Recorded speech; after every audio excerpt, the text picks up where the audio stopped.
As our minds drift, they can sometimes even become runaway trains preparing for that worst-case scenario. Mark Twain has this famous quote where he says, "I have lived through many disasters, but only a few of which have actually happened."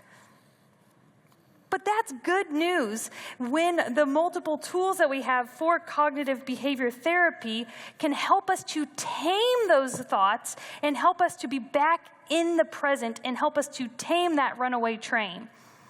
And one of the most helpful sentences that my therapist has ever said to me is that it is impossible to be anxious in the moment.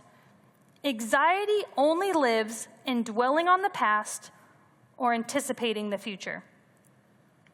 It is impossible to be anxious in the moment. Anxiety only lives in dwelling on the past and anticipating the future. I love that, because if I can just train myself to get back into living into the present, I can usually refocus and start speaking truth to myself again instead of continuing down that rabbit hole of worry. And one of the strategies that I use for this is called the Take 5. And the idea is that you are engaging all 5 of your senses. And what I love about this and why I use this so much in my personal and daily life is because it's something that I can do when I'm by myself.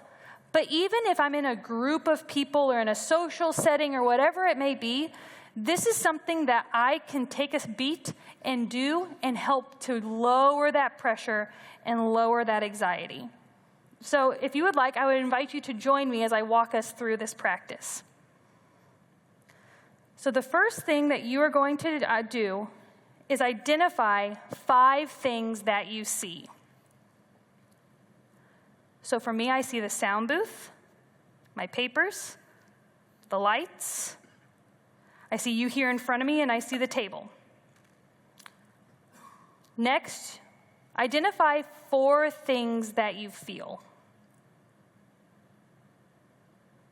So I feel my feet on the ground. I feel the mic on my ear.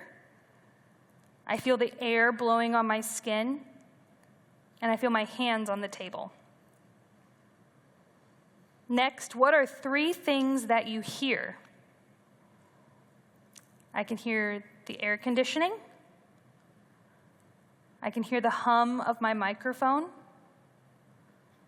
And I can hear people shuffling their feet. Then what are 2 things that you smell?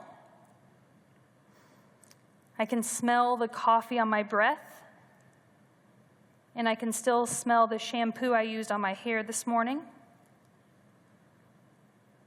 And lastly, what is 1 thing you can taste or feel in your mouth? This meditative centering exercise can get you out of your mind and back in tune with your body so you can be back present with what is really happening instead of getting in that pathway of anxiety.